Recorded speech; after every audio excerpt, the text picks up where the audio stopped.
আলহামদুলিল্লাহি রাব্বিল আলামিন ওয়াসসালাতু ওয়াসসালামু আলা রাসূলিহিল আমিন ওয়া আলা আলিহি ওয়া আসহাবিহি আজমাইন আম্মা বা'দ ফাআউযু বিল্লাহি মিনাশ শাইতানির রাজীম ওয়াল্লাযীনা কাফারু আ'মালুহুম কাসরাবিম বিকিআহ ইয়াহসাবুহুজ যামআনু মাআ হাত্তা ইযা জাআহু লাম ইয়াজিদহু শাইআ ফাইন্না খায়রাল হাদিসি কিতাবুল্লাহ ওয়া খায়রুল হুদা হুদা মুহাম্মাদ সাল্লাল্লাহু আলাইহি ওয়াসাল্লাম ওয়া শাররুল উমুরি মুহদাসাতুহা কুল্লু মুহদাসাতিন বিদআহ ওয়া কুল্লু বিদআতিন দালালাহ ওয়া কুল্লু দালালাতিন ফিন্নার। আলহামদুলিল্লাহ, প্রশংসা আল্লাহর জন্য, শান্তি অবতীর্ণ হোক আল্লাহর রাসূলের উপরে। আল্লাহুম্মা সাল্লি আলাইহি আল্লাহুম্মা বারিক আলাইহি। এখন আর শুক্রবার নেই, মাগরিবের সালাত যেহেতু আমরা সমাপ্ত করে ফেলেছি, আল্লাহ সুবহানাহু ওয়া তাআলার অনুগ্রহে সারাটা দিন খুব গুরুত্বপূর্ণ কাজের ভিতর আল্লাহ আমাদেরকে রেখেছিলেন। জুমার সালাতের মাধ্যমে, খুতবার মাধ্যমে, মাগরিবের মাধ্যমে, আসরের মাধ্যমে, এরপরে সালাতের পরে কিছু ভাইদের সামনে আল্লাহর ঘরে দিনই কিছু কথা শোনা এবং বলার পরিবেশ আল্লাহ করে দিয়েছেন। আলহামদুলিল্লাহ।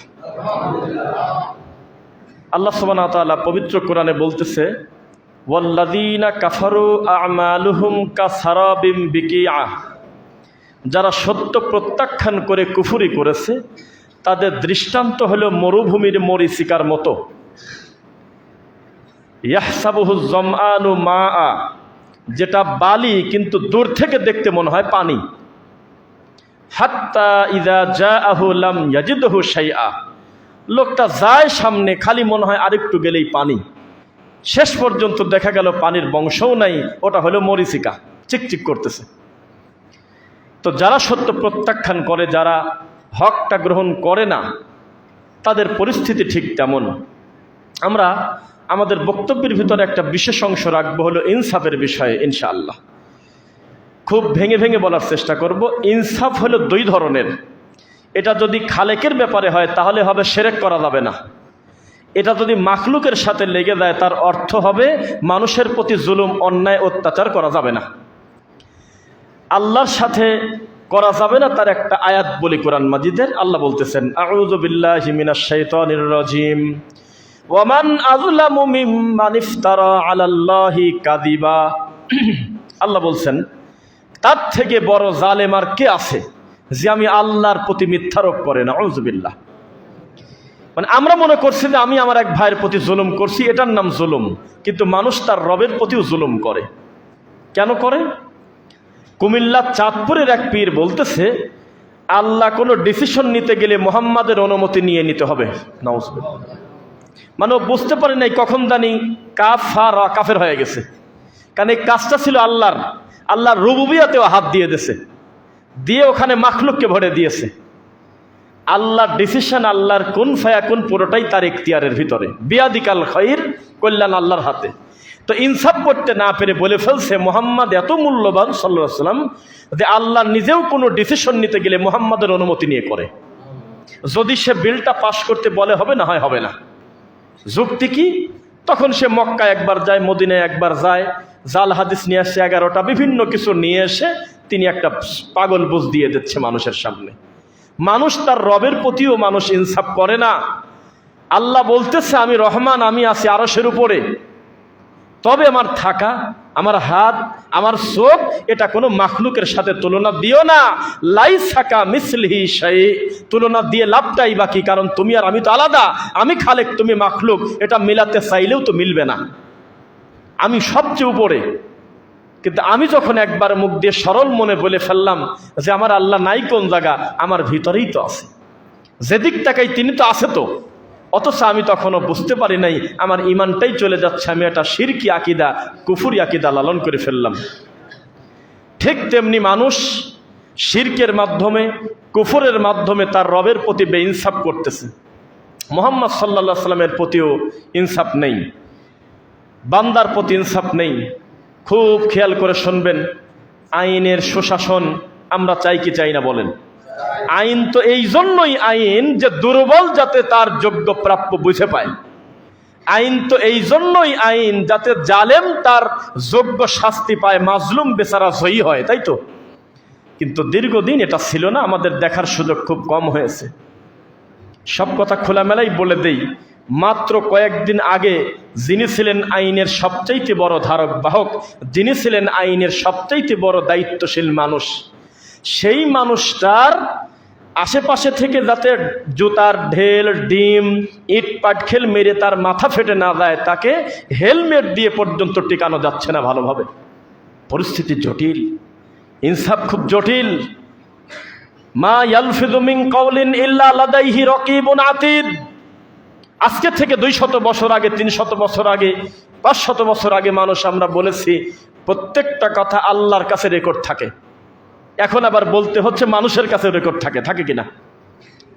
আজকে থেকে 6 মাস আগে এটা মার্ডার করছে, কেউ কোনো সাক্ষী প্রমাণ নাই, নিশিরাত্রে করছে, কেউ জানে না। 6 মাস পরে সন্দেহ করতে করতে করতে করতে এই মরা কবর খুঁজে হাড়হাড্ডি বের করে ফরেনসিক ল্যাবে ঢোকায় কতদিন আগে কে আঘাত করছে তার ফিঙ্গারপ্রিন্ট বের হয়ে আসছে। তাহলে রেকর্ড কি শুধু আল্লাহর কাছেই থাকে না, জমিনেও থাকে? হিসাব দেওয়া লাগতেছে। সেজন্য এমন কিছু করবেন না যেই কর্মের জন্য আপনাকে এমন বেইজ্জিত হতে হয়, এমন বড় একটা জবাবদিহির আওতায় পড়তে হয়, মানুষের হিসাব বড় কঠিন। তা আমরা চাই আমাদের এই দেশে না, সারা পৃথিবীতে আইনের শোষণ হোক। আদল, আদল আইন দাল্লাম, আদল ন্যায়পরায়ণতা, সুশাসন, ইনসাফ ভিত্তিক সব সময় মানুষ যেন তার সুবিচার পায়। আল্লাহুম্মা আমিন। এটা হলো মানুষের দায়িত্ব। আর তার রবের সাথে মানুষের দায়িত্ব কি, ভুলেও যাতে সে শিরক না করে, সে যেন বিদআত না করে। একটা আশ্চর্যজনক পাপ বিদআত, শিরক, যেই দুইটা পাপকে অত্র এলাকার লোক ঠাট্টা মনে করে এটা আবার কি? এটা 2024 সাল, এখন পর্যন্ত একটা কামেল পাস হুজুরের মুখ দিয়ে বের হচ্ছে বিদআত শব্দের অর্থ যার দাঁত নাই। লাখ লাখ মানুষের সামনে তিনি প্রকাশ্যে বলে দিচ্ছে। এটাকে মজা করার জিনিস? মুসল্লিরা তাকে জিজ্ঞাসা করতেছে, হুজুর সহজে আপনাকে প্রশ্ন করতাম না, ইউটিউবে যে ধরনের বক্তব্য শুনি, এটা বেদাত, ওটা বেদাত, এটা চলবে না, ওটা চলবে না, তো বেদাত জিনিসটা কি হুজুর একটু বলেন তো দেখি। তখন হুজুর জবাব দিচ্ছে, হা হা হা, বেদাত হলে যার দাঁত নাই। দিন নিয়ে যদি কেউ আর কি ঠাট্টা করে, আল্লাহ সম্পর্কে যদি কেউ কটু মন্তব্য করে, বেইনসাফ করে, তার হিসাব হবে কিনা? হবে, অবশ্যই হবে। তো মানুষ এখনো বুঝতে পারে নাই আল্লাহর সাথেও ইনসাফ আছে। রব্বুল আলামিন বলতেছে, কুল্লা ইয়ালামু মান ফিস সামাওয়াতি ওয়াল আরদিল গায়বা ইল্লাল্লাহ। হে নবী, আপনার মুখ দিয়ে বলে দেন, কফলাম পেশকুল মানে আপনি বলেন, মানে নবী বলেন, লা ইয়ালামু মান ফিস সামাওয়াতি ওয়াল আরদ, আসমান আর জমিনে কেউ জানে না গায়েব, গায়েব ইল্লাল্লাহ, আমি আল্লাহ ছাড়া। আমি আল্লাহ ছাড়া আসমান আর জমিনে গায়েবের মালিক কেউ নাই, গায়েবের খবর কেউ জানে না। ঠিক পরক্ষণে আমি যদি বলে দেই আমার নবী মুহাম্মদুর রাসূলুল্লাহ সাল্লাল্লাহু আলাইহি ওয়াসাল্লাম গায়েব জানে, তাহলে কি আমি আল্লাহর কথার বিরোধিতা করলাম কিনা? এটা কি ছোট পাপ না বড় পাপ? বিশাল বড় অন্যায়। এই কাজটা ছিল আল্লাহর সাথে খাস। তখন আপনাকে বলতেছে, তো কবরের উপরে খেজুরের ডাল গালল কিভাবে উনি যদি গায়েব না জানে? পরশুদিন প্রশ্ন করতেছে, পরশুদিন মানুষের ভিতরে ঠেকায় দিয়ে বাস কাউন্টারে অপমান করবে। আমার নবী গায়েব জানে, অবশ্যই তিনি গায়েবের খবর জানে, তিনি গায়েবের মালিক। কেন বলতেছে যে আমার নবী কবরের পাশ দিয়ে হেঁটে যাচ্ছে, আল্লাহর নবী কবরের মাঝখানে খেজুরের ডাল গেড়ে দিয়ে বললেন, যতক্ষণ পর্যন্ত এটা শুকে না যাবে ততক্ষণ পর্যন্ত কবরের আযাব আল্লাহ ক্ষমা করে দেবে। উনি গায়েব না জানলে কিভাবে সম্ভব হলো? তখন আমরা বললাম, আপনার এই কথার ভিতরেই আছে আমার নবী গায়েব জানে না। কিভাবে?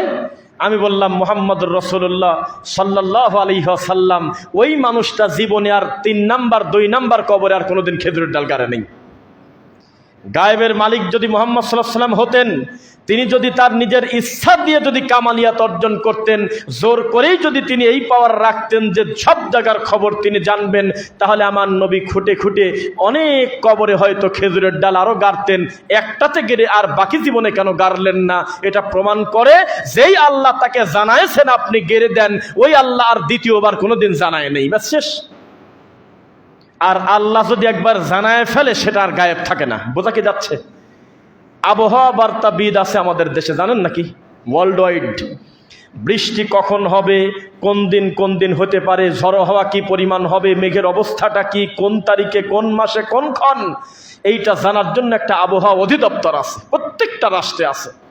তারা আপনাকে একটা সম্ভাবনা দিয়ে বলবে 7, 8, 9, 10 এই 4টা দিন খুব আবহাওয়া খারাপ, বৃষ্টি এবং ঝড়ো হাওয়া ববে, এবং বেশিরভাগ ক্ষেত্রে তা হয়ও তাই। তো এইভাবে যদি জানাটা গায়েবের খবর হয়, বর্তমানে এই বাংলার মাটিতে এমন কোনো হুজুর পীর নাই আবহাওয়া বার্তাবিদদের থেকে এই খবর ভালো জানে কেউ। জি না, এটা গায়েব না। ডক্টর জাকির নায়েকের কাছে প্রশ্ন করছিল যে মায়ের পেটে যা আছে আল্লাহ ছাড়া কেউ জানে না, অথচ আলট্রাসোনোগ্রাফির মাধ্যমে তো আমরা 6 মাস আগেই বাচ্চা ডেলিভারির আগে জানিয়ে ফেললাম, তাহলে গায়েব থাকলো কিভাবে? বুঝতে পারেন নাই? বৃষ্টি কখন হবে আমরা জেনে গেছি। তখন ডক্টর জাকির নায়েক বলল, আচ্ছা তুমি ঠিক পাও কিভাবে যে অমুক অমুক টাইমে বৃষ্টি হবে? তো বলে, কেন আমরা মেঘ দেখে বলি। তো বলে, মেঘটা কি প্রথম আসমান? না। মেঘটা কি দ্বিতীয় আসমান? না। মেঘটা কি তৃতীয় আসমান? না। মেঘটা কি চতুর্থ আসমান? না। আরে এক আসমান থেকে আর এক আসমান কত হাজার কিলোমিটারের পথটা মানুষ জানে না। এত উপর থেকে বাজেট দিয়ে দিছে, তুমি খালি দেখে দেখে বলতেছো। দেওয়ার আগে বলো তো দেখি কেমন পারো। যে জিনিস দেখে দেখে বলা যায় সেটা কি গায়েব থাকে? আল্লাহ আমার নবীকে জানালেন, জিবরাইল এসে বললেন, আল্লাহর রাসূল কবরে আযাব হচ্ছে, কি কারণে হচ্ছে তাও বলে দিয়েছে। এই লোকটা পেশাব পায়খানা থেকে পবিত্রতা অর্জন ভালো করে করে নেই। তাহলে এই নবী সাল্লাল্লাহু আলাইহি ওয়াসাল্লামকে জিবরাইল যখন একবার বলে দিল, তখন কি সেটা আর গায়েব থাকলো? এই জিনিসটা তাদের মাথায় ঢুকলো না। তারা আল্লাহর প্রতি ইনসাফ করে না, মুহাম্মদ সাল্লাল্লাহু আলাইহি ওয়াসাল্লামের প্রতি ইনসাফ করে না। এবার আসেন, নবী সাল্লাল্লাহু আলাইহি ওয়াসাল্লামের প্রতি ইনসাফ করতে হবে। রাসূলের প্রতি ইনসাফ করতে হলে রাসূলের কবরকে কবর বলতে আপনি বাধ্য। আবার খেয়াল করবেন, রাসূলের প্রতি যদি ইনসাফ করতে চান, তার উম্মত হিসেবে আপনাকে প্রথমে বলতে হবে আমার নবী মারা গেছে, শেষ। এ কথা আপনার মানতে হবেই। 2, আমার নবী মারা যাওয়ার পর দাফন হয়েছে, তার কবরটাকে কবরই বলতে হবে, বাড়াবাড়ি করা যাবে না। মুহাম্মদ সাল্লাল্লাহু আলাইহি ওয়াসাল্লাম গায়েব জানে না, এ কথা বলার ভিতরেই আমার নবীর সম্মান আছে। কিন্তু আপনি যদি তার প্রতি বেইনসাফ করেন, তাহলে হবে কি? আমার সোনার নবীর রওজা মুবারক, আমার রাসূলের কদম মুবারক, আমার রাসূলের আপনার অফাত মুবারক, বহু কিছু বলে এই মরা কথাটাকে তারা ঢেকতে চাচ্ছে। অথচ যার প্রতি কোরআন নাজিল হয়েছে তার নাম হলো মুহাম্মদ সাল্লাল্লাহু আলাইহি ওয়াসাল্লাম। তাকে ডাইরেক্ট বলতেছে, হে নবী, ইন্নাকা মাইয়িতুন ওয়া ইন্নাহুম মাইয়িতুন, তারাও মারা যাবে, আপনিও মারা যাবেন। আরে মরা মানুষের ব্যাপারে মাইয়িতের থেকে আর কঠিন কথা কি হতে পারে বল? মাইকে কথা হচ্ছে মাইয়িতের জানাজা বাদ জোহর, তো মরা কথার বাকি থাকলো কিছু? একটা মানুষ মারা গেছে, তার সবচাইতে সিরিয়াস কথা মাইয়িত। কি বলছি বলেন? মাইয়িত। এটা জুমার খুতবা না, সবাই কথা বলবেন। এটা খুতবা না, সবাই বলবেন কথা। কি বলছি বলেন তো? মাইয়িত। আমি যদি একবার কোনো মসজিদে শুনি মাইয়িতের জানাজা হলো বাদ জোহর, তাহলে এই লোকটা অর্ধেক মরছে নাকি পুরাটা? মরা মানুষের ব্যাপারে মাইয়িতের থেকে কঠিন কথা হয় এই পৃথিবীতে আমার জানা নাই। সেই কথা আমার নবীর ব্যাপারে আল্লাহ বলতেছে, আপনিও মাইয়িত, তারাও মাইয়িত। তাহলে আমার নবী মারা গেছে, এইটা কুমিল্লাবাসী স্বীকার করে না কেন? এখন বলেন কি বিপদ বলেন? মুহাম্মদ সাল্লাল্লাহু আলাইহি ওয়াসাল্লামের পিতা ছিল, মাতা ছিল, ব্যথা পেলে তিনি কষ্ট পেতেন, চোখ দিয়ে পানি বের হয়েছে, বাজারঘাট করেছে, পেশাব পায়খানা হয়েছে, সন্তান সন্ততি ছিল, একাধিক স্ত্রী ছিল। তিনি মানুষের সিস্টেমে দুনিয়াতে এসেছে, অবশ্যই তিনি মানুষ। শেষে খালি একটা কথা বলবেন, তবে আমাদের থেকে তার সম্মান কত বেশি তা আল্লাহ ভালো জানে। তার সাথে আমাদের মান সম্মানের তুলনা নাই। সুবহানাল্লাহ। কে বলছে আপনাকে তাকে বলা যে আমার মতো ছিল? কথা কি কেউ বলে? তার সম্মানের সাথে আপনার আর আমার সম্মানের তুলনা নাই। তবে অবশ্যই তিনি একজন মানুষ, এ কথা যদি বলেন মুখ দিয়ে, তখন হবে নবীর প্রতি ইনসাফ করা। মুহাম্মদ সাল্লাল্লাহু আলাইহি ওয়াসাল্লামের কাছে সাহাবী এসে বলতেছে, আল্লাহর রাসূল, আমার আব্বা মায়ের ব্যাপারে আপনি একটু বলেন তো দেখি, কি অবস্থায় তারা আছে, আমার পিতার ব্যাপারে বলেন। মুহাম্মদ সাল্লাল্লাহু আলাইহি ওয়াসাল্লাম বললেন, ফিন্নার, তিনি জাহান্নামে আছেন। কোথায় আছেন? আর আপনার হুজুর হলে, আরে হলে আমার নিজের লোক, সুদখোর, ঘুষখোর, দুর্নীতিবাজ, যাকে তাকে গলার সাথে সমাধি জড়ায় ধরে বলে আমার ভাইকে দেখলে মন ভরে যায়, যাতে ওই বাড়িতে কোনো মৌতে খতমে 2000 টাকা ধরিয়ে দেয়। আল্লাহর রাসূল কোনো রকম কোনো এদিক সেদিক না, সরাসরি মুখ দিয়ে বললেন, মন খারাপ করো কেন এই কথা শোনার পরে? আবি ও আবু কাফিন্নার, আরে তোমার বাপও জাহান্নামে, আমার বাপও জাহান্নামে। তবে এই কথা এই মসজিদে বলা যায়, চট্টগ্রামের ওই সাইডে বললে আমার আজকে বাড়ি দেওয়া কঠিন ছিল। তুই হইলো বলিস যে আমার নবীর বাপ জাহান্নামে গেছে, আমার নবীর মা জাহান্নামে গেছে, বেটা ওর নিজের জাহান্নাম থেকে মুক্তির কোনো চিন্তা নাই, কোনো ঠেকা নাই, যেভাবে হোক জোর করে আল্লাহ রাসূলের পিতামাতাকে জান্নাতে দেওয়াই লাগবে। এটা হলো আমাদের সমাজের আবেগ। তাই তো একটু আগে আমরা, আমার বন্ধু ভাই শাকিল ভাই সহ আমরা ওখানে আলোচনা করতেছিলাম যে এই জাতির আবেগ বাদ দিলে কিচ্ছু থাকে না, কিচ্ছু থাকে না। প্রকাশ্যে জাতির সামনে বলতেছে তাদেরকে ধরেন, তাদেরকে বয়কট করেন যারা নবীর পিতামাতাকে জাহান্নামী বলে। আমি হাসি আর বলি, আল্লাহ, এ পাগল তো আমার নবীকেই বয়কট করতেছে।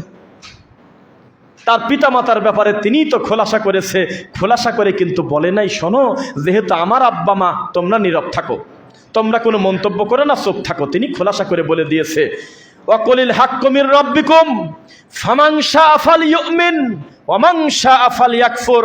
হক আসে আল্লাহর পক্ষ থেকে, চাইলে তুমি মেনে নাও, না চাইলে কুফরি করো, আল্লাহর কিছু আসে যায় না। বোঝা যাচ্ছে কথা? হক হকের গতিতে বলতেই হবে। আর যদি বেইনসাফ করেন তখন আপনাকে লজ্জায় পড়তে হবে। বোঝা কি যাচ্ছে? এই খেয়াল করেন সবাই, একটা জালসা হচ্ছে, আমার ডান পাশে একটা রাজনৈতিক নেতা, তা আমি ওনাকে সামনে রেখে আমি বলতেছি, ওনার মতো নেতা হয় না, উনি হলে এলাকার এই সেই, উনি চলে গেলে এলাকাই শেষ হয়ে যাবে, এরকম অতি বাড়াবাড়ি করে তাকে পাম দিতে গিয়ে আমি অতিরঞ্জিত কথা বলে ফেললাম। ঠিক তার পরের দিন লোকটা খেতা বালিশ বদনা সহ পলা চলে গেছে গ্রামেতে। তখন আর এক দল ক্ষমতায় আসছে, এখন আমার কি হবে বলেন? ওই ক্লিপ তো থেকে গেল। তখন লোকজন বলবেনি, দেখছো কিভাবে এই হুজুরটা মানুষ পূজা করে। আর যদি ইনসাফ করে বলতে, আমার ডানে কে, বামে কে, সামনে কে, পিছনে কে, কিচ্ছু দেখার কোনো কথা নাই, আমি সুদের বিরুদ্ধে বলবই, আমি ঘুষের বিরুদ্ধে বলবই, তাতে আমার ডান পাশের লোকটা ঘুষখোর হলে আমার কি আসে যায়? এই গতিতে যদি থাকতো তাহলে ক্ষমতায় কে আসলো গেল বড় কথা না, দাওয়াত আমাকে দিতেই হবে, এই গতিটা থাকতো কঠিন। সব তো চাটুকার, সবচেয়ে পাউসাটা পাগল, মূর্তি উদ্বোধন করতেছে। কোন কি বিপদ? মূর্তি উদ্বোধন করতেছে হুজুর। সি, ওই যে আপনারা দেখবেন একজন 10 তলা বাড়ি করছে, একজন সেলিব্রিটিকে ধরে নিয়ে আসছে, ফিতা কাটি উদ্বোধন করবে, করে না এরকম? বিশাল একটা রেস্টুরেন্ট করেছে, ওটার ফিতা কাটতেছে একটা মহিলা নিয়ে আসতেছে, নর্তকীকে নিয়ে এসে বলতেছে ফিতা কাটো, আর পিছন থেকে হু হু করে তালি দিচ্ছে, আগুন জ্বালায় দিচ্ছে। হয় না? না করে তো নাকি? তা উদ্বোধন করে, এটা আশ্চর্য জিনিস উদ্বোধন আমরা দেখলাম। একটা মূর্তি 3 মাস 6 মাস ধরে একটা আর্কিটেক্ট খুব সুন্দর যত্ন করে একটা মূর্তি বানাইছে, ভাস্কর্য বানাইছে, কার তা জানি না। সুন্দর করে বানানো যেদিন কমপ্লিট হলো, সেদিন একটা হুজুরকে বলতেছে, আপনি মোনাজাত করে দেন, আপনার মোনাজাতের মাধ্যমে উদ্বোধন করব। অথচ মুহাম্মদ সাল্লাল্লাহু আলাইহি ওয়াসাল্লাম হলো পৃথিবীর সবচেয়ে দামি শ্বশুর, তার জামাইয়ের নাম হলো আলী রাদিয়াল্লাহু আনহু। জামাই শ্বশুরের কথা হচ্ছে, তুমি কোনো ছবি মূর্তি ছাড়বে না, কোনো ভাস্কর্য ছাড়বে না, বলে নাই না? এই ছাত্রদের কর্মকাণ্ড নিয়ে এই দেশের অন্য অন্য ব্যাপারে যে কোনো বিষয়ে পক্ষে বিপক্ষে আপনি কি মন্তব্য করবেন তা জানি না, তবে উঁচু ভাস্কর্য, মানুষের আকৃতি প্রতিকৃতি, দেওয়ালে কাঠে, তারপরে যেই সমস্ত প্রতিকৃতি ভাস্কর্য ছিল, এটা তারা ভেঙে কোনো পাপ করে নাই।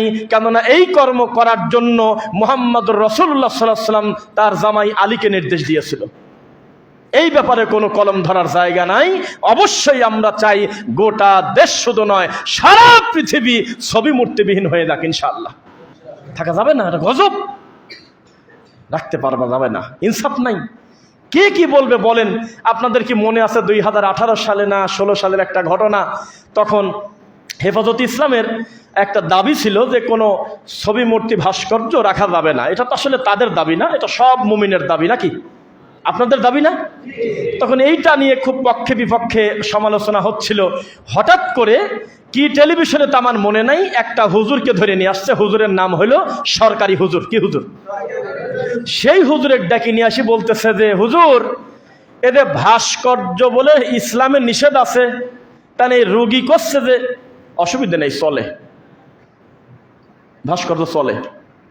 কিভাবে চলে? তখন উনি নিজে নিজে বলতেছে, আল্লাহর কাবা ঘরটাও তো একটা ভাস্কর্য। এখন পর্যন্ত, এখন আজকের এই দিনে, এখন আমি ইউটিউবে সার্চ দিয়ে ওই হুজুরের ভিডিও দেখাতে পারবো অনলাইন থেকে। কি তাকদির আমাদের, কি কপাল আমাদের। আরে আব্দুল্লাহপুর থেকে যে বাসে উঠলাম, ওই বাসওয়ালা তার বউ, তার মেয়ে, তার জাত বংশের নাম ওই বাসের সামনে লেখার জায়গা পাইলো, শুধুমাত্র বিসমিল্লাহ লেখার জায়গা নাই। 7, 8, 6 মিথ্যা কথা। 7 আর 6 আবার কিরা?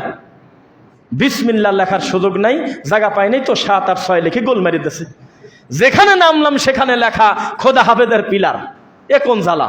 আল্লাহ হাফেজ, আল্লাহর কথাটা মুখে আসে না। খোদা হাফেজের পিলার। প্রত্যেকটা জায়গায় মানুষ বেইনসাফি করতেছে, প্রত্যেকটা জায়গায় তার রবের সাথে শিরিক করতেছে, বিদআত করতেছে। আল্লাহর দয়া পাবে কিভাবে? আশা করবে কিভাবে? এটা কি সম্ভব বলেন? সারাদিন মিলাদ পরে কান্নাকাটি করে নবীর প্রেমিক হওয়ার আশা করাটা ঠিক তেমন যেইভাবে টয়লেটের টাঙ্কির ভিতরে পড়ে গেছে একটা লোক, পড়ে যেতে পারে, টয়লেটের মেলা দিন আগের স্ল্যাব ভাঙা, পড়ে গেছে, বা রাস্তাঘাটে চলতে গিয়ে ড্রেনের ভিতর পড়ে গেছে, পড়তে পারে না মনে হয়। টয়লেটের টাঙ্কির ভিতরে পড়ে নাকটা বের করে হাত উঁচু করে যদি কেউ বলে এ আতর হবে আতর, এই লোক যেমন পাগল, ঠিক তেমনি মিলাদ পরে যদি কেউ মনে করে আমি নবীকে খুশি করব, সেও তেমন পাগল। আগে টয়লেট থেকে উঠে আসতে হবে, উঠে এসে নিজেকে গোসল করে ফ্রেশ হয়ে পবিত্রতা অর্জন করে তারপরে আতর নিতে হবে, যাতে আমার গায়ে থেকে এই নোংরা গন্ধ চলে যায়। আগে বিদআত পরিত্যাগ করতে হবে, আগে শিরিক থেকে উঠে আসতে হবে, তারপরে দরুদ পড়বেন একবার সাল্লাল্লাহু আলাইহি আসার, আল্লাহ 10টা রহমত দিয়ে দেবে, 10টা গুনাহ ক্ষমা করে দেবে, 10টা মর্যাদা আল্লাহ বৃদ্ধি করে দেবে। ইনসাফ নাই, প্রত্যেক ঘাটে ঘাটে মানুষ মানুষের সমালোচনায় ব্যস্ত। কিভাবে সম্ভব? ওই যে বলা হচ্ছে যে আপনারা হুজুররা এক হন না কেন? কেন এক হব? কিসের ভিত্তিতে এক হব বলেন? আপনি ডানে বামে সালাম ফেরায় মাথায় হাত দিয়ে কি জানি পড়েন, আমি লাশ হয়ে যাবো তাও আমি এই কাম করবো না, এটা নাই, আমি করবো কি কারণে? আমাদেরকে বলা হচ্ছে এই ছোটোখাটো ব্যাপার ওয়াজ বাদ দিলে চলে না। শিক্ষিত লোক গাড়িতে উঠে আমাদের ডেকে বলে এখন এসব ছোটোখাটো ব্যাপার নিয়ে ওয়াজ ছাড়িয়ে দিলে হয় না। তা আমি তাকে বললাম যে একটা প্রশ্ন করি আপনাকে, সালাম ফেরানোর পর মাথায় হাত দেওয়ার ব্যাপারটা যে আমাকে আপনি বললেন, আপনার দৃষ্টিতে এটা বেদাত কি বেদাত না? বলেন। কয় হ বেদাত। তো বেদাত যদি হয়, এত বক্তব্য দেওয়ার পরেও আপনি কি বলতে পারবেন আমাদের দেশে বিশুদ্ধ আকীদার প্রতিষ্ঠানের বাইরে এমন কোন মসজিদ আল্লাহর এই বাংলাদেশে আছে যেই মসজিদে সালাম ফিরানোর পর অন্তত 2 জন হলেও মাথায় হাত দেয় না? দেখান তো দেখি। কয় যে না, তা নাই। আমি বললাম যতদিন পর্যন্ত সালাম ফিরানোর পরে আস্তাগফিরুল্লাহ আস্তাগফিরুল্লাহ আস্তাগফিরুল্লাহ আল্লাহুম্মা আনতাস সালাম ওয়া মিনকাস সালাম আল্লাহর রাসূলের শেখানো মাসনুন জিকির চালু না হবে, ততদিন পর্যন্ত একই রকম কথা হতে পারে, তবে আমাদের মরা পর্যন্ত আমরা চালু করেই যাবে কথা, বলতেই থাকবো ইনশাআল্লাহ। মনে থাকবে, পরিস্থিতি যত জটিল হোক। ফেরাউনের ঘরে, পৃথিবীর শ্রেষ্ঠ স্বৈরাচারীর ঘরে থাকার কারণে আসিয়ার ইমানের কোনো কমতি হয়েছিল নাকি? এটা আপনি মনে করেন? একটা নবী, ডিপ্রেশনের ব্যাপারে একটা কথা বলি আপনাদের। ডিপ্রেশন বোঝেন নাকি? খুব মানসিক পেরেশানে থাকে মানুষ, খুব কষ্টে থাকে, বিভিন্ন চিন্তা ভাবনায় ছেলেদের। নূহ আলাইহিস সালামের ছেলের ব্যাপারে কি ফতোয়া দিবেন বলেন? এখন আপনার ছেলে এটা সামান্য গাঁজাই খায়, অবশ্যই সেটা এত নোংরা পাপ যে বড় বড় পাপের দরজা খুলে দেয়, কিন্তু নূহ আলাইহিস সালামের ছেলের তুলনায় কি করবেন বলেন একটু? একটা রানিং নবী, তার ছেলে কথা শোনে না, কি বিপদ বলেন? জামানার সবচেয়ে দামি মানুষ তখন হলো নূহ আলাইহিস সালাম, কেননা আল্লাহ তাকেই নবুয়তি দেয়, তার জামানায় তিনিই হলো সবচেয়ে দামি, তাই তো? এটা আল্লাহর পরিকল্পিত, যাকে তাকে আল্লাহ নবুয়তি দেন না। সেই নবীর ছেলে কথা শোনে না, অথচ অন্য এলাকার লোক এসে নৌকাতে উঠতেছে, অন্য এলাকার লোক এসে বলতেছে মেনে নিলাম, আশহাদু আল্লা ইলাহা ইল্লাল্লাহ, আমরা মেনে নিলাম গো নূহ, আল্লাহ ছাড়া কোনো সত্য ইলাহ নাই। কিন্তু ছেলে বলতেছে তোমার আল্লাহর এত পাওয়ার আছে, আমার বিশ্বাস হয় না, আমি পাহাড়ে উঠে যাব, পানি আর কি হবে তাই। এত বড় খারাপ সন্তান তার কাছে থাকার পরেও তিনি ডিপ্রেশনে ছিলেন না। তিনি দাওয়াতি কাজ করে গিয়েছেন, তিনি জানতেন আমি নূহ কাউকে হেদায়েত দিতে পারি না, হেদায়েতের চাবি আল্লাহর হাতে। আমার কাজ হলো দাওয়াত দিয়ে মানুষের কাছে পৌঁছানো, তার ভিতর আমার ছেলেও পড়বে, আমি আমাকে জাহান্নামের আগুন থেকে বাঁচাবো, আর একজনকে আমি বাঁচাতে পারবো না, তবে বাঁচানোর চেষ্টা করতে পারবো। তো মানুষের কাজ হলো দাওয়াত দেওয়া, মানুষের কাজ হলো দাওয়াতটা পৌঁছে দেওয়া। ঠিক সেটার লক্ষ্যে আজকে এই একলারামপুর বড়বাড়ি জামে মসজিদ ইসলামিক দাওয়া সেন্টার, যেটা দীর্ঘদিন আমাদের যুবক ভাইয়েরা একটা দাওয়াতি প্ল্যাটফর্ম করেছে যাতে সত্যটা মানুষের কাছে পৌঁছানো যায়, আলহামদুলিল্লাহ। তারই প্রেক্ষিতে জুমার খুতবা, ইসলামিক হালাকা, দাওয়ার সেন্টারের বিভিন্ন দাওয়াতি কার্যক্রমের মাধ্যমে এতগুলো ভাই এক জায়গায় জমা হয়েছেন, আলহামদুলিল্লাহ। বিশ্বাস করেন, টুকটাক আল্লাহ বিভিন্ন জেলায় নেয়, 64টায় যায়নি, 61টায় গেছি। তো যে আমরা দেখি বড় বড় মসজিদে মাগরিবের সালাতের সালাম ফিরালাম আমরা প্রায় 1000 লোক, কিন্তু আমরা বক্তব্যতে ওঠার আগে খেয়াল করে দেখি যে লোক আছে মাত্র 12 জন, লোকজন ভাড়া চলে গেছে। কিন্তু এখানে একটা ব্যতিক্রম, আল্লাহর ঘরটা পূর্ণ হয়ে আছে এবং উপরে আমাদের মা বোনরাও আছে, আলহামদুলিল্লাহ। তো মানুষ যদি নিজে বাঁচতে না চায় তাকে বাঁচাবেন কিভাবে? আরে নবী বলতেছে আব্বারে নৌকায় ওঠো, কয় তুমি যাও, পানি আর কতই হয়, যদি বেশি পানি হয় তাহলে আমি ওদের পাহাড়ে উঠে যাব। আস্তাগফিরুল্লাহ। ঘোষণা চলে আসলো, ইন্নাহু লাইসা মিন আহলিক। এটা ছেলে না তা বলবো না, তবে এটা আহাল না। এটা ছেলে তবে আহাল না, অবশ্যই তোমার ছেলে, তবে এই ছেলে তোমার আহাল প্রহরী হতে পারে না। এমন ছেলেকে তুমি পরিচয়ই দিতে পারবে না, ইমানগত কারণ। মুহাম্মদ সাল্লাল্লাহু আলাইহি সাল্লাম আমাদেরকে সতর্কতা করতেছেন, ওয়াইন কুতিলতা ওয়া হুররিকতা, তোমাকে যদি জ্বালিয়ে দেওয়া হয়, তোমাকে যদি জবাই করা হয়, হত্যা করা হয়, তবুও তুমি তোমার রবের সাথে লা তুশরিক বিল্লাহ, শিরিক করো না। বোঝা কি যাচ্ছে? শিরিক বাদ দিলে আর বেদাত বাদ দিলে কি থাকে আমাকে বলেন। এই বক্তব্যটা আমি দিয়েছি, আজকে হয়তো বলি না, এর আগে। এই জাতি কত নিমক হারাম, আমার এই বক্তব্য তার কানে গেলে খুব লজ্জা পাবে, তবে আমি বলে ফেলি। আচ্ছা, নাম বলবো না। মরা মানুষের সামনে কোরআন তেলাওয়াত চলতেছে, জানাজা টাইম দেরি আছে, সে কারণে জানাজা হলো জোহরের পরে, সকাল 8টা থেকে ওই একটা মহিলা মারা গেছে, মহিলার চতুর্দিকে বসে কোরআন পড়তেছে আর কান্নাকাটি হচ্ছে। ঠিক ওই বাড়িতে, যে বাড়িতে কান্নাকাটি চলতেছে বাইরে, ঠিক ওই পাশেই একটা ঘর, সেই ঘরের দরজা খুললেই একটা কামেল পাশ হুজুর বসে আছে, একটা কোরআনে হাফেজ বসে আছে। তো তাকে জিজ্ঞাসা করতেছে, আপনার একটা সাধারণ মুসল্লি, আসসালামু আলাইকুম। ওয়ালাইকুম আসসালাম। আমার জানা মতে আপনি তো আলেম। জি। তো এই যে কোরআন পড়তেছে মরা মানুষের পাশে, এটা কি ঠিক হচ্ছে? তা সে বলতেছে ঠিক হচ্ছে না, এটা ঠিক না। তো বলতেছে ঠিক না, কি করা যায়? তো বলতেছে আপনি নিষেধ করে দেন, ওরা যেন না পড়ে। তখন তিনি বললেন, এর থেকে লজ্জার শরমের কি হতে পারে?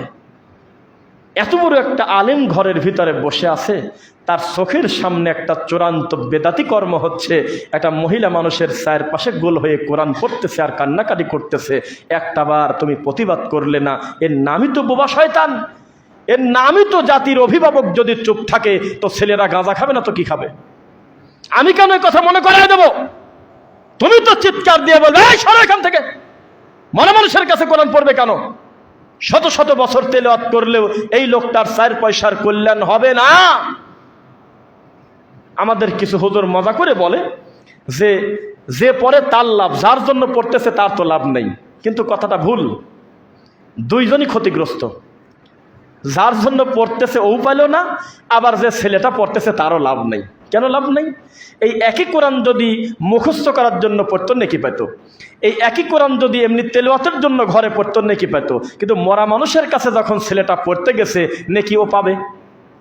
ওরও নাই, যার জন্য পড়তেছে তারও নেই। এইগুলির কি করবেন বলেন? প্রত্যেকটা ঘাটে ঘাটে মানুষের ভিতরে কোনো ইনসাফ নাই। তো কিভাবে আমরা ভালো শাসক আশা করব? কিভাবে আমাদের মাথার উপরে দায়িত্বশীল মানুষ আশা করব? পরিস্থিতি বড় জটিল। গত 15 দিন আগে যার চেহারার দিকে তাকালে মনে হতো গোটা দেশই তার। 20 দিন আগে যার সাথে কথা বলতে মনে হতো একটা ওয়ার্ডের দায়িত্বশীল, একটা ওয়ার্ডের, একটা সাধারণ একটা ওয়ার্ডের দায়িত্বশীল, তার মুখের দিক তাকান দেয় না, কথা বলা যায় না।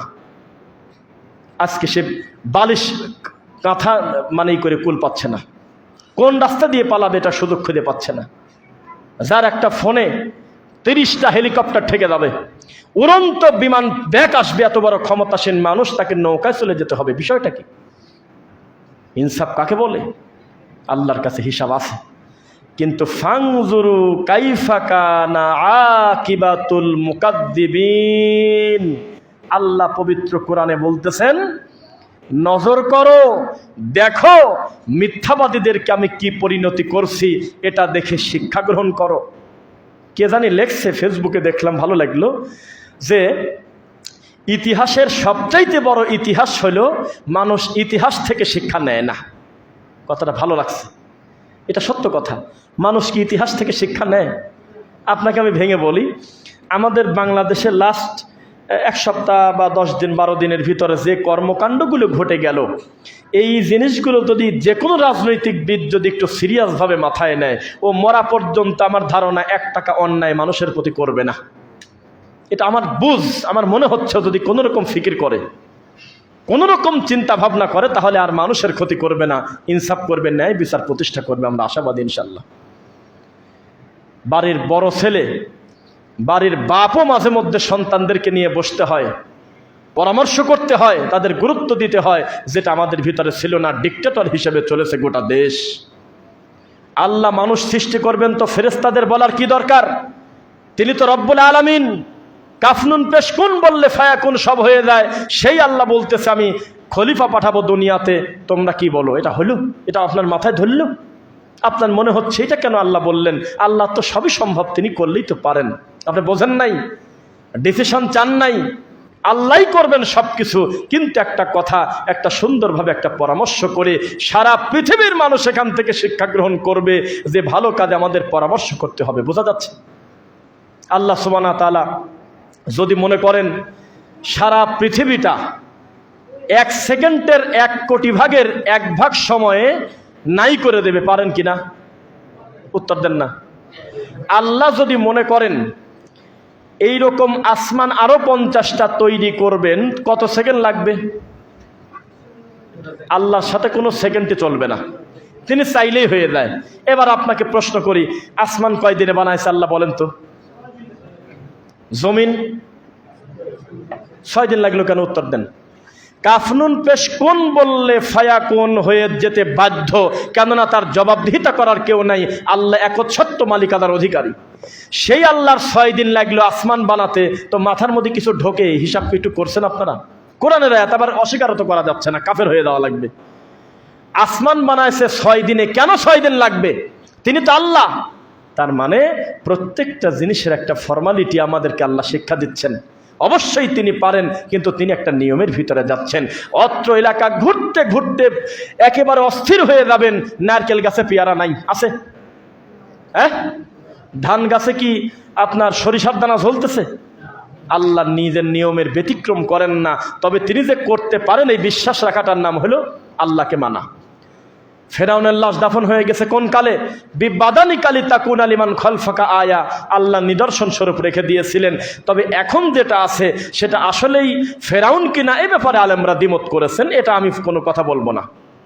মানে এখন যাকে দেখে বলা হচ্ছে ইনি ফেরাউন, এটা আসলে তিনি ফেরাউন কিনা, এ ব্যাপারে যেহেতু পক্ষে বিপক্ষে আলেম ওলামা কথা বলেছে, আমরা সিরিয়াসভাবে বলবো না, এটা বলা উচিত হবে না।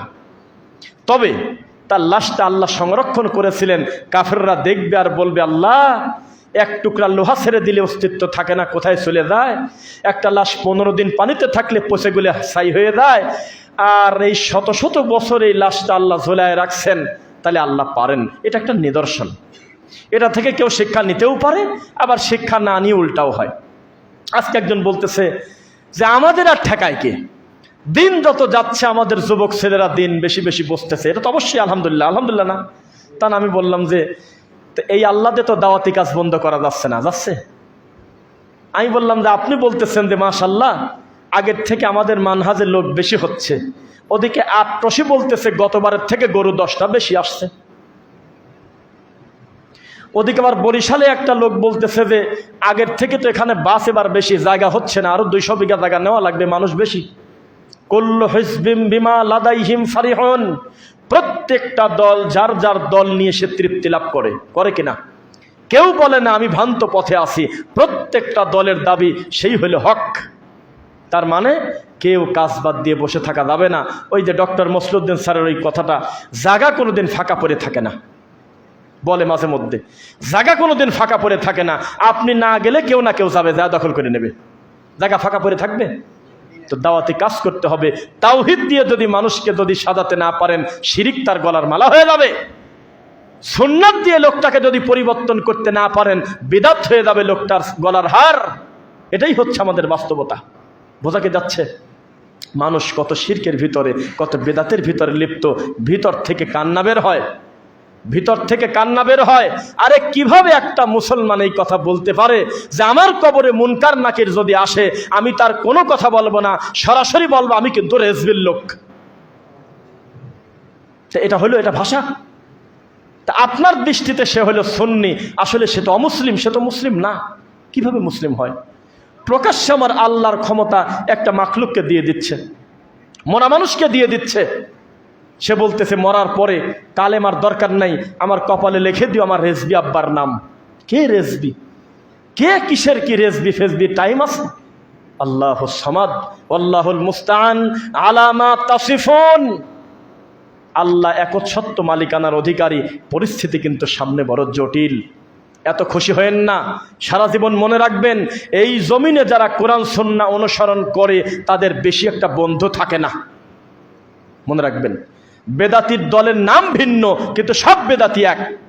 হিন্দু, বৌদ্ধ, ইহুদি, খ্রিস্টান ঐক্য পরিষদ নাই মনে হয়, নাই না? তা আমাদের সমাজে হুজুররা মাঝে মধ্যে ঐক্য করে, অবশ্যই ভালো। তো ঐক্যের আমি একটা স্যালাইনের প্রক্রিয়া দিয়েছিলাম, সেটা নতুন করে আমি রিপিট করব না। তবে যতবার তারা ঐক্যের সিরিয়াল করতে গেছে একটা ঐক্যের টেবিলেও আহলে হাদিসদের জায়গা হয়নি। কবর পূজারির জায়গা হয়, ল্যাংটার জায়গা হয়, বান্ডারের জায়গা হয়, খেতা, নারী, ভুরি, বদনা, শিকল মিকল সব জায়গা পায়। আকাবির পূজারি জায়গা পায়, জর্দাখরের জায়গা হয়, তাবিজের ব্যাপারের জায়গা হয়, প্রকাশ্য শিরিকের সাথে লিপ্ত আলার জায়গা হয়। একবারে ডাইরেক্ট বলতেছে যে মওলা আলী। এবার কি ভাষা বলেন? কি আলী? মওলা আলী। আজকে দেখলাম এদের কুমিল্লা চট্টগ্রাম মহাসড়কের ডান পাশে একটা জায়গায়, জায়গার নাম মনে নাই, আমি বাসে ছিলাম, দেখলাম ডান পাশ দিয়ে হুব্বে আলী খাজা বাবা মাদার শরীফ। হুব্বে আলী, কও কি বিপদ! কত নাম ডেলিভারি হচ্ছে দিন দিন। ভালো করে ভিতরে যদি একটু খোঁচাখুচি করেন কলা গাছও পেতে পারেন। কলা গাছ বের হয় নাই কোন কোন জেলায়?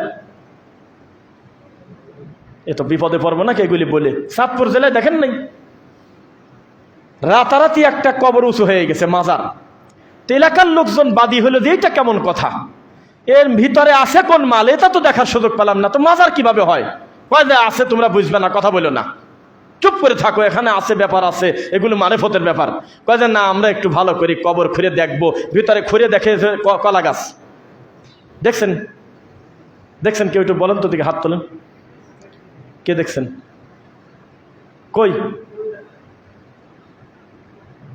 কলা গাছ, ভিতর থেকে কলা গাছ বের হচ্ছে। সি সি সি সি সি। এইরকম মানুষদের জায়গা হয় ঐক্যের টেবিলে, কিন্তু ওই টেবিলে বিশুদ্ধ আকীদা চর্চাকারী কারোর জায়গা হয় না। তার মানে আসলে তারা ওই হিন্দু বৌদ্ধ ঐক্য পরিষদ করতেছে, মুসলমানের জায়গা নেই। কষ্ট নিয়ে কথাটা বললাম।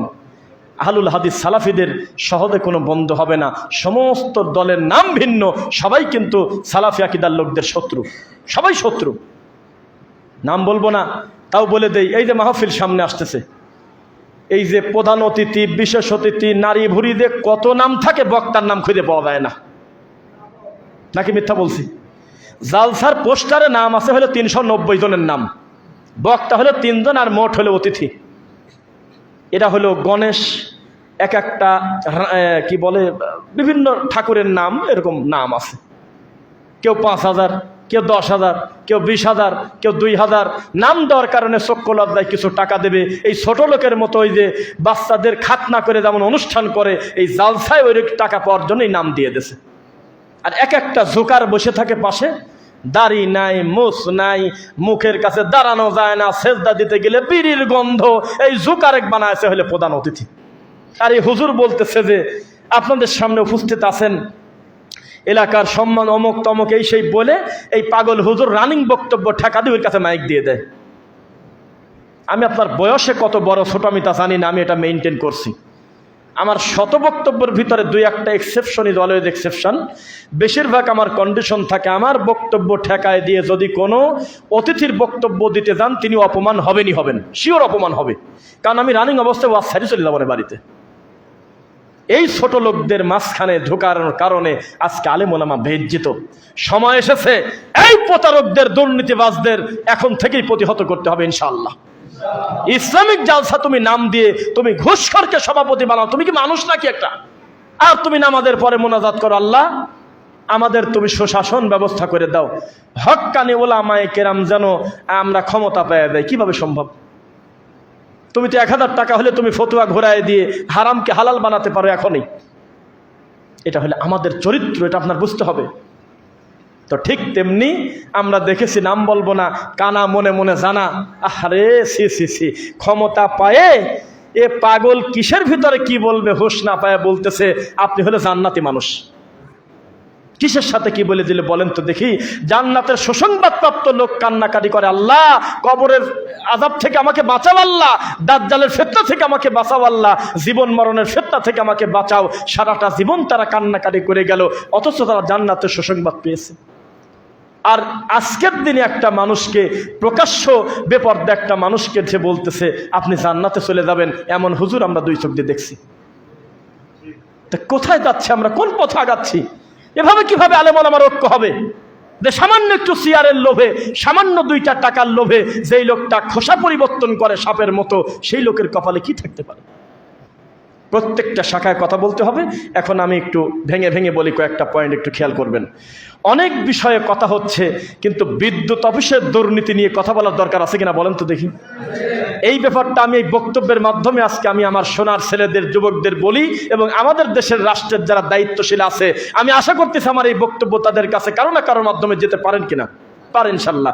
অবশ্যই এই বিদ্যুৎ অফিসের এই দুর্নীতি নিয়ে আপনারা সচেতন হবেন ইনশাল্লাহ। একটা নিরীহ গরিব মানুষ, তার ফ্যান কেনার টাকা পর্যন্ত নাই, 2টা লাইট চালায়, বিল আছে 6220 টাকা। আর যদি কমপ্লেন করতে যায় তো সংসদে ঢুকে যাচ্ছে, আসন মালিক খুঁজে পায় না। কয় না আমার কি দোষ, আমি হলো বিল লিখি, বিল কি আমি ভিতরে দিছি নাকি? আবার ওর স্যারের কাছে গেলে ও পাঠায় দিচ্ছে 3 তলায়, লোকটার পাগল বানায় দিচ্ছে ঘুরতে ঘুরতে। মিথ্যা না সত্য? নীরবে আপনি এই পাপগুলো সহ্য করতেছেন। এই বিদ্যুৎ অফিসের দুর্নীতি নিয়ে কথা বলতে হবে। মসজিদের মেম্বরে, জায়নামাজে, সালাতের পরে, বৈঠকে, মাহফিলে, খুতবায়, বিভিন্নভাবে এই দেশের যত দুর্নীতি আছে প্রত্যেকটা দুর্নীতির ব্যাপারে সমস্ত আলেমদের বক্তব্য দিতে হবে ইনশাআল্লাহ। 2, চিকিৎসা খাতে দুর্নীতি আছে কিনা বলেন? আছে না? অবশ্যই আছে। এগুলির ব্যাপারে কথা বলতে হবে। চিকিৎসা সেবা শুধুমাত্র ডাক্তারি একটা কর্ম না, এটা একটা সেবা, এটা একটা ইবাদত। এর মাধ্যমে দুনিয়া আখেরাত উভয়ই পাওয়া যায় কিনা বলেন? পাওয়া যায়। কিন্তু এটা হয়ে গেছে আমাদের কাছে এখন হাসির পাত্র। যাই হোক, শেখ চলে আসছেন, এখন আর লম্বা সময় কথা নয়। একলা রামপুর কিন্তু আর একলাও নাই, রামও নাই। রামও বাদ, একলাও বাদ। অনেকগুলো তাওহিদ প্রেমী যুবক ভাইদের উদ্যোগে একলা রামপুর দাওয়া সেন্টারটা হয়ে গেছে তাওহিদ প্রেমী মানুষের জন্য একটা গুরুত্বপূর্ণ প্ল্যাটফর্ম, আলহামদুলিল্লাহ। আমি আপনাদের বলেছি, বহু বড় বড় প্রতিষ্ঠান আছে, মাসেও একজন দায়ী আনতে তাদের হিমশিম খেতে হয়, যে কোনো কারণ হতে পারে, হোয়াটএভার। কিন্তু এখানে প্রতি সপ্তাহে বা মাসিক হালাকার ব্যবস্থা আমাদের ভাইয়েরা করেছে। এই ভালো কাজে যত বেশি উৎসাহিত করবেন, তাআওয়ানু আলাল বিররি ওয়াত তাকওয়া ওয়ালা তাআওয়ানু আলাল ইসমি ওয়াল উদওয়ান। সৎ কাজে বেশি বেশি প্রতিযোগিতা করে ভালো কাজে পরামর্শ দিবেন, সহযোগিতা করবেন। আপনার আর্থিক সহযোগিতা হতে পারে, ফিজিক্যালি সহযোগিতা হতে পারে, উপস্থিত থেকে যে কোনোভাবে এই ভালো কাজের সঙ্গে আপনি যুক্ত থাকবেন ইনশাল্লাহ। আমার চোখের সামনে একটা লোকের গাড়ি উঠতেছে না উঁচু জায়গায়, দৌড়ে যাচ্ছে যাতে আমি গিয়ে হাত দিতে পারি। আমি হাত দেওয়ার আগে 3 জন হাত দিয়ে উঠে ফেলছে, ওরা উঠায় যে নেকি পাবে, আমি হাত দেওয়ার আগেই আল্লাহ আমাকে নেকি দিতে পারেন আমার তাকওয়ার কারণে। চেষ্টাটা আপনার ভিতর থাকতে হবে, হবে কিনা? তো এই জন্য দাওয়াতি কাজ করতে হবে। আর ওই শেষে যে কথাটা বললাম, অতিরিক্ত বাড়াবাড়ি করতে গিয়ে এমন কোনো শব্দ মুখ দিয়ে বের করা যাবে না যেই শব্দের জন্য পরবর্তীতে আপনাকে লজ্জিত হতে হয়। তারপরেও আমরা মানুষ, আমাদের ভুলভ্রান্তি হয়েই যাবে, যাবে কিনা? একটা জিনিস আপনি মনে রাখবেন, বেশ কিছুদিন আগে আপনি বাড়াবাড়ি করতে গিয়ে যাকে সর্বোচ্চ চেয়ারে বসায়েছিলেন, আজকে তার পরিস্থিতি এমন, একটা বদনা হাতে করার টাইম পর্যন্ত নাই। এই জন্য আলেমুল আমার একটা গতি থাকবে, আমার ডানেকে বামেকে দেখার সুযোগ নাই। আমি আগেও যেমন এখনো তেমন। ইব্রাহিম আলাইহিস সালাম পারলে আমি পারবো না দাওয়াতি কাজ করতে? তিনি এত কষ্ট করে দাওয়াতি কাজ করেছেন, আমি আমার জায়গা থেকে আমি চেষ্টা করলে পারবো না? হয়তো আমার পরিধি কম হতে পারে, তবে আমার দাওয়াতি কাজ করতে হবে, এটা বাধ্য। মনে থাকবে ইনশাল্লাহ। কাউকে অবসর থাকার সুযোগ নাই, অবসর বলে কোনো কথা নাই, মুমিনের কোনো অবসর নেই। মুসলমানের মাথা ব্যথাও লাভ, মুসলমানের শরীরে একটা কাঁটা পর্যন্ত ফোটে না যেই কাঁটা তার গুনাহ ক্ষমা করার জন্য আল্লাহ দেন না। মুমিনের কোনো লস নাই, করোনা লাভ, গাড়ির নিচে পড়া লাভ, পানির নিচে ডুবে মরা লাভ, মুমিনের কোনো লস নাই, আছে কি? লস নাই। তাহলে আমাদের নিজেদেরকে মুমিন করতে হলে ইনসাফ ভিত্তিক আল্লাহর তাওহীদের উপরে আমাদের থাকতে হবে ইনশাআল্লাহ। মনে রাখবেন, বিশুদ্ধ আকীদার যারা চর্চা করে, কোরআন সুন্নাহ যারা অনুসরণ করে, এ জামানায় কোনোদিনও তাদের বন্ধু খুব একটা ছিল না, এটা বাস্তব কথা, এটা সত্য কথা। লক্ষ লক্ষ জনতা হবে না, বক্তব্য থামানোর সাথে সাথে নারায়ে তাকবীর বলে চিল্লাচিল্লি করবে না, এরপরেও আপনাকে কঠিনভাবে দাওয়াতে কাজ করতেই হবে। তাই তো শেখের সাথেই আমরা একদিন ঢাকা সৈয়দপুরে একটা প্রোগ্রামে গিয়ে বলছিলাম, পরিস্থিতি এত জটিল, এই জমিনে আল্লাহ সবচেয়ে বেশি যাদেরকে দিয়ে তাওহীদের খেদমত নেয়, তাদের বক্তব্যের নিচে কমেন্ট পড়া যায় না। এ গালি শুরুই করতেছে, তুই হলো ইসরায়েল, তুই খ্রিস্টান, তুই আমেরিকার দালাল। এটা একটা হুজুর মানুষের মুখের ভাষা। নামের আগে আছে মুফতি, হাফেজ, তারা লিখতেছে তুই খ্রিস্টান, অথচ লোকটা সূরা ইখলাস পড়ি ছেড়ে দিয়েছে নেটে। অথবা আকীদার উপর একটা কথা, তাওহীদের উপর একটা কথা, বিদআতের ব্যাপারে একটা কথা, সুন্নাহর ব্যাপারে একটা কথা দিয়ে দিয়েছে, তারপরেও লিখতেছে তুই খ্রিস্টান। এজন্য আপনি মনে রাখবেন, তারা গালিটা দেওয়া একটা ইবাদত মনে করে, আপনাকে গালি দেওয়াটা তারা একটা ইবাদত মনে করে। আপনার কাজ আপনাকে চালায় যেতে হবে, আপনাকে বলতে হবে আল্লাহ, ওই যে আপনার মিদাদ আল্লি কালিমাত রব্বি লানাফিদ আল বাহর, সূরা বানী ইসরাঈল আরেকটি আল্লাহ সুবহানাহু ওয়া তাআলা বলতেছে, মুহাম্মদ সাল্লাল্লাহু আলাইহি ওয়াসাল্লাম আল্লাহর কাছে বললেন যে আমাকে সত্যবাদী হিসাবে বের করেন, সত্যবাদী হিসাবে ফেরত আনেন। সবসময় এটাই আপনার মাথায় রাখতে হবে, অন্তত আমি যেন সঠিক জায়গার উপরে থাকি। যত ভালো কাজ করবেন তত বেশি মানুষের বিভিন্ন নিন্দা, বিভিন্ন কিছু আসবেই। এ দেশে মূর্তি উদ্বোধন করার হুজুরও আছে, 500 টাকার জন্য হালালকে হারাম বানানোর হুজুরও আছে। আল্লাহ যে তাদের ভিতর থেকে বের করে আমাদেরকে তাওহীদ হিসাবে কবুল করেছেন এই ব্যানারে, এটা আল্লাহ শুকরিয়া আদায় করি, আলহামদুলিল্লাহ। 2 নাম্বার একটু তিতা কথা বলে শেষ করি। ওই যে গুগলে একদিন আমি লিখছিলাম মজা করে, সারা জীবন মানুষ বলে যে কুকুর নাকি কুকুরের মাংস খায় না। শুনছেন না? শুনছেন? কুকুর কুকুরের মাংস খায় না, এটা শোনেন নাই? তা আমি সত্যি কথা এমনি আমি লিখছিলাম গুগলে, এখন দেখি যে কথা সত্যি, আসলেই খায় না। ও না খায় মরে গেলেও আর একটা কুত্তার কামড় দিয়ে খায় না। কিন্তু এমন একটা জাতি আমরা, আকীদা এক, মানহাজ এক, আমল এক, সব এক। শুধুমাত্র আমার মন মতো না হওয়ার কারণে আমি একটা মূলধারার দায়ীকে লাল কস চিহ্ন দিয়ে চোখ মুখ আটকা দিয়ে আর একটা হুজুরকে বড় করতেছি। এর থেকে লজ্জার, এর থেকে নোংরা কাজ হতে পারে না। জাগতিক ভুল মানুষের সারা জীবন থাকবে, যদি শিরক করে মুশরিক না হয়, বিদআত প্রকাশ্য প্রচারকারী না হয়, তার মানহাজ যদি বিশুদ্ধ থাকে, জাগতিক কোনো ভুলের কারণে লোকটার মানের ইজ্জত হানি করে তাকে আমি লাল চিহ্ন দিয়ে দেব, এটা ইসলাম আমাকে শেখায় নেই। এটা মনে রাখবেন যে আমার মন মতো সারা পৃথিবীর মানুষ হবে সেটা জরুরি না, তবে আমি আমাকে চেষ্টা করব আমার এই দাওয়াতি কাজের মাধ্যমে আমার আখলাক, আমার চরিত্র, আমার কাজ, এটা দেখে যাতে আরও 5 জন উৎসাহিত হয়ে আল্লাহর তাওহীদের পথে আসে। আল্লাহ সুবহানাহু ওয়া তাআলা আমাদের শিরিক মুক্ত তাওহীদি ঈমান, বিদআত মুক্ত সুন্নাতি আমল করে আল্লাহ আমাদের মৃত্যু পর্যন্ত ঈমানের উপরে সুম্মাস্তাকিম ইস্তিকামাত থাকার তৌফিক দাও আল্লাহ। আমাদের বক্তা শ্রোতা সবার একেবারে মুখের লাস্ট কথা যেন হয় লা ইলাহা ইল্লাল্লাহ, এই দাবি তোমার কাছে রেখে কথা শেষ করছি। সুবহানাকা আল্লাহুম্মা ওয়া বিহামদিক আশহাদু আল্লা ইলাহা ইল্লা আনতা আস্তাগফিরুকা ওয়া আতুবু ইলাইক। এখন জ্ঞানের কথা হবে। এই জ্ঞান